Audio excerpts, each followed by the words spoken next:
आज दिल्ली में देश के हर राज्य से 500 से ज्यादा जनजातियों से हर भाषा, हर बोली को प्रतिनिधित्व करने वाले मेरे सभी वनवासी भाइयों बहनों को मैं प्रणाम करता हूं, नमस्कार करता हूं। ये जनजातीय समागम मेरे सामने एक दृश्य है। ये जनजातीय समागम ये जनजातियों का महाकुंभ के नाते आने वाले अनेक वर्षों तक पहचाना जाएगा।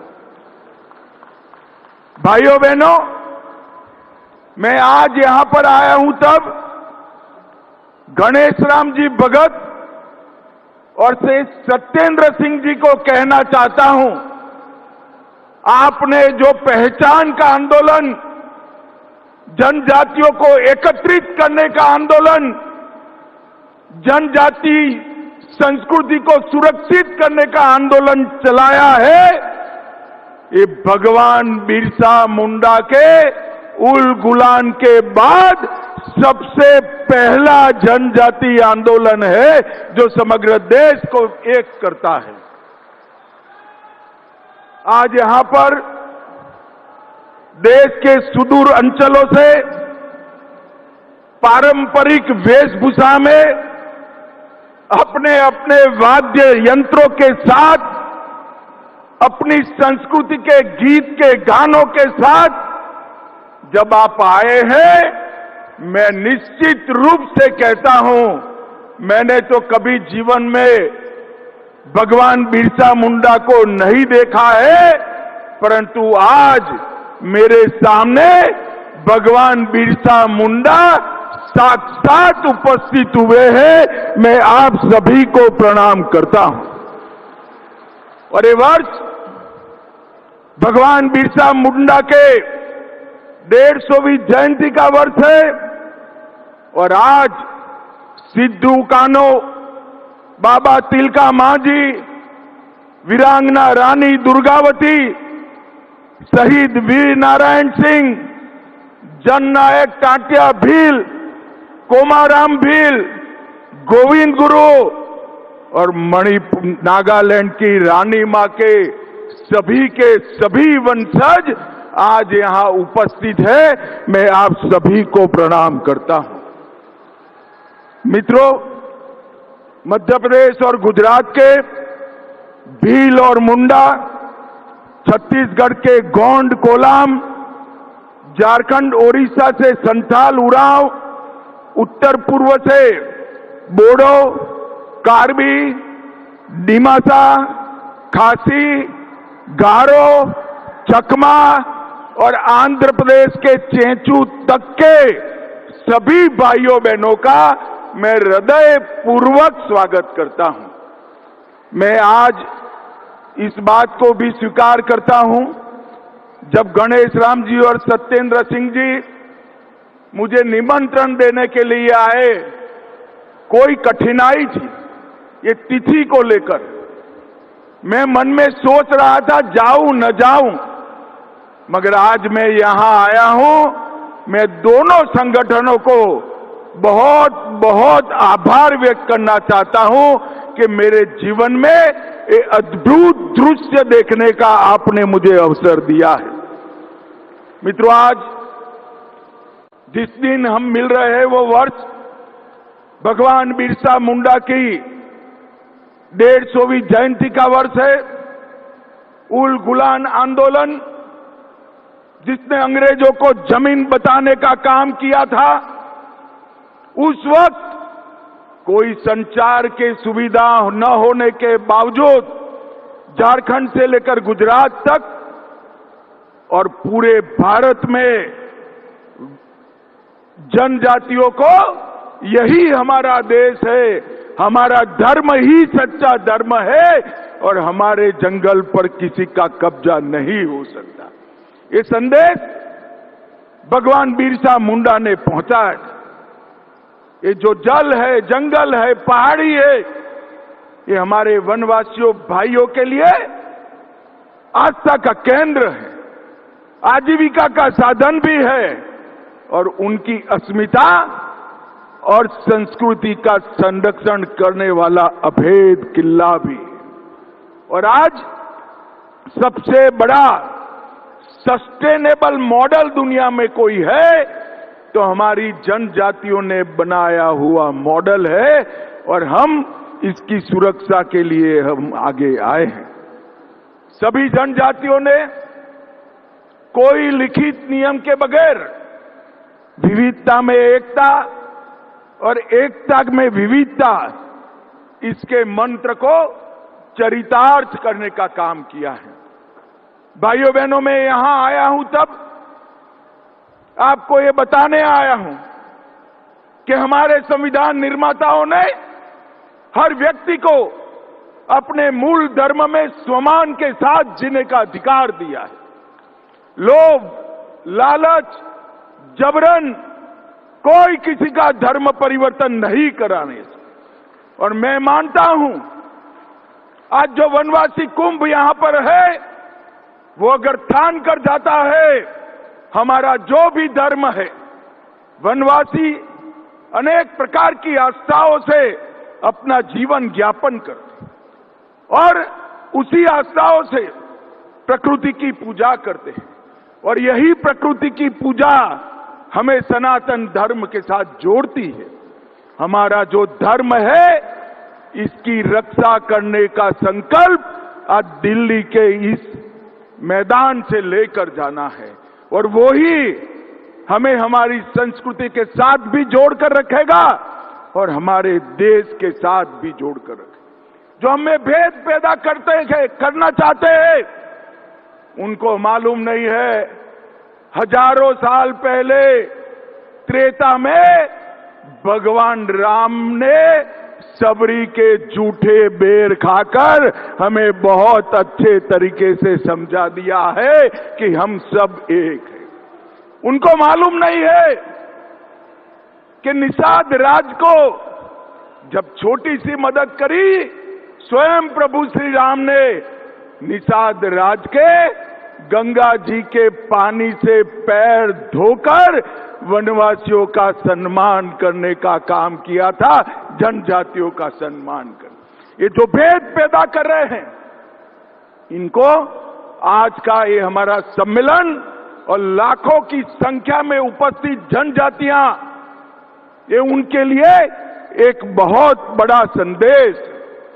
मित्रों, आज मैं भी मेरे मंत्रालय के कारण और रुचि के कारण भी ढेर सारे जनजातियों के साथ मिलता जुलता रहे। अभी एक षड्यंत्र शुरू हुआ है कि यूसीसी जनजातियों को अपनी संस्कृति से, अपनी परंपराओं से जीने के अधिकार से वंचित करेगी। मैं आज इस मंच से नरेंद्र मोदी सरकार के गृह मंत्री के नाते स्पष्ट कर देना चाहता हूं, यूसीसी की कोई पाबंदी वनवासी जगत पर, वनवासी व्यक्ति पर लगने वाली नहीं। यूसीसी से कोई वनवासी अधिकारों का अतिक्रमण नहीं होने वाला है।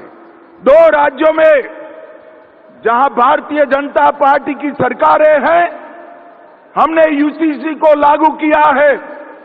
गुजरात और उत्तराखंड और स्पेशल प्रावधान कर यूसीसी से सारे जनजातियों को बाहर रखने का काम नरेंद्र मोदी सरकार ने किया है। नरेंद्र मोदी सरकार ने ये जो भेद पैदा कर रहे हैं, मैं उनको बताना चाहता हूं, यूसीसी से हमारे कोई वनवासी भाई, कोई जनजाति का परंपराओं के साथ खिलवाड़ नहीं होने वाला है।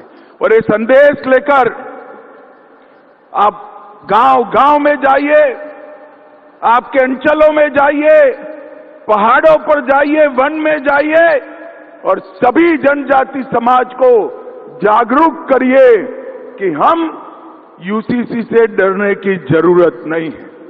भाइयों बहनों, अभी अभी नरेंद्र मोदी जी के नेतृत्व में 5 दशक पुरानी नक्सल समस्या का संपूर्ण खात्मा हुआ है।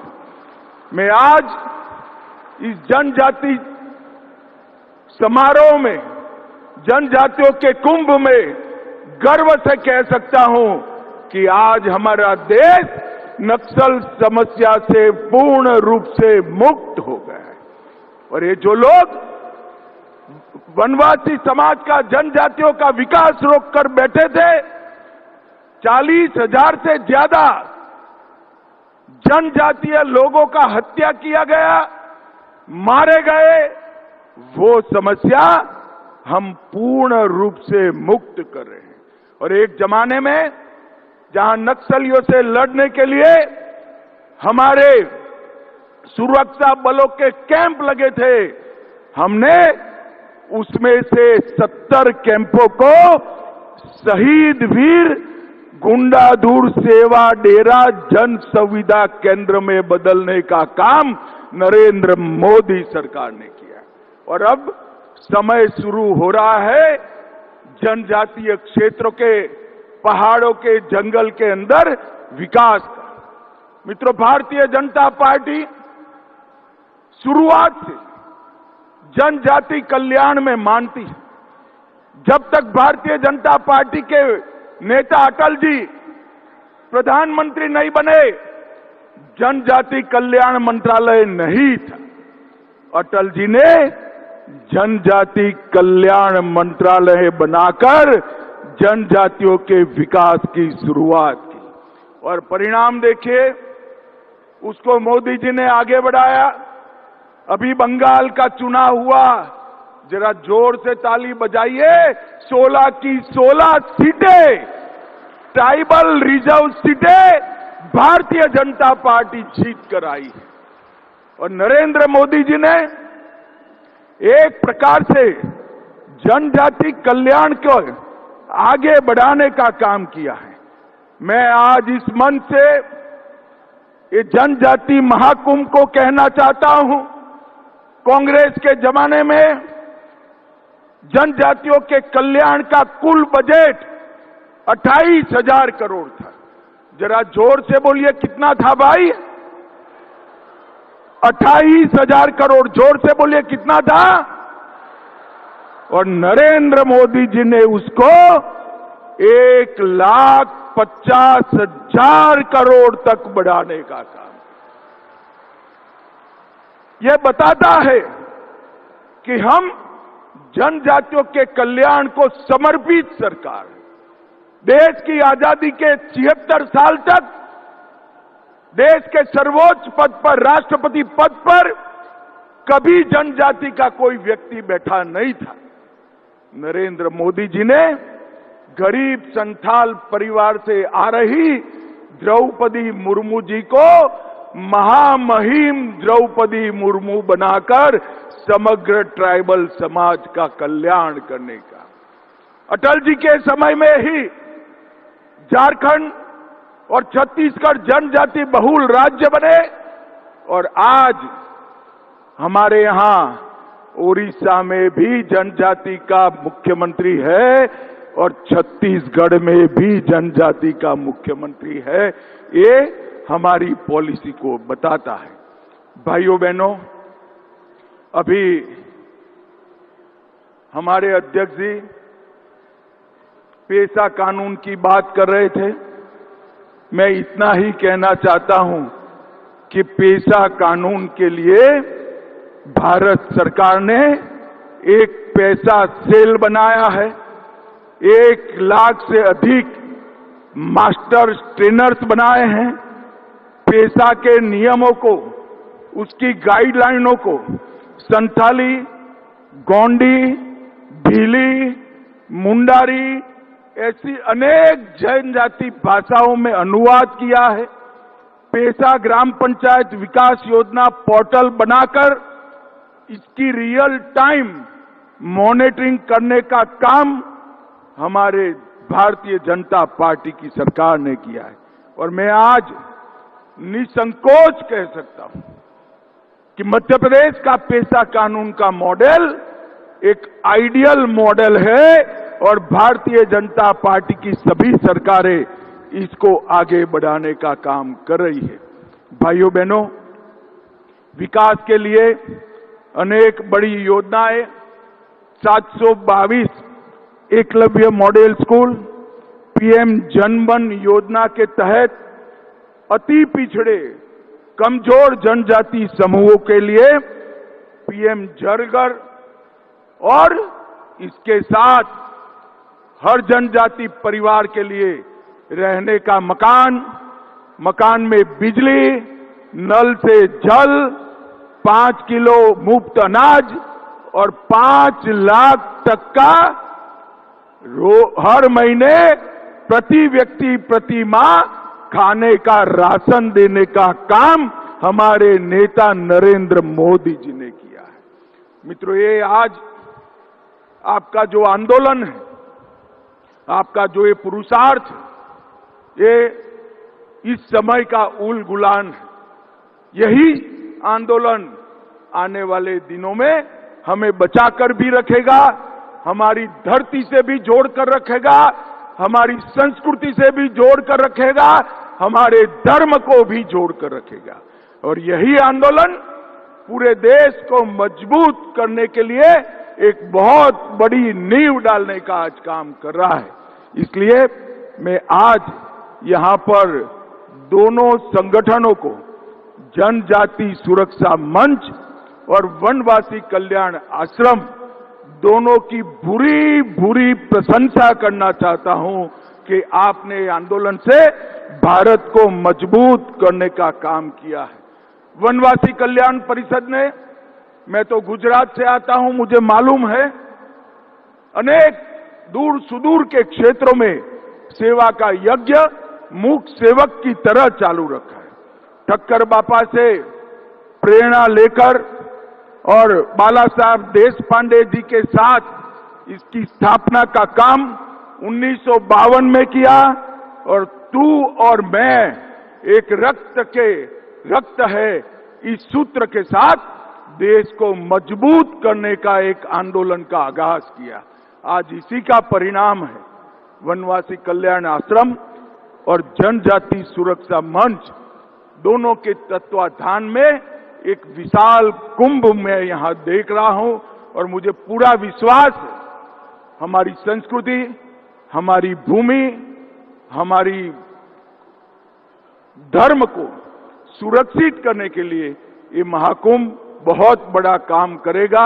हम भ्रांतियों से बचे, भेदभाव करने वालों को पहचाने और एकजुट होकर 2047 में विकसित भारत, समृद्ध भारत बनाने की दिशा में हम आगे बढ़े। मैं फिर से एक बार सभी आयोजकों को बहुत बहुत साधुवाद देता हूं और मेरे साथ बड़े जोर से बोलिएगा, भगवान बिरसा मुंडा की, भारत माता की, वंदे वंदे वंदे।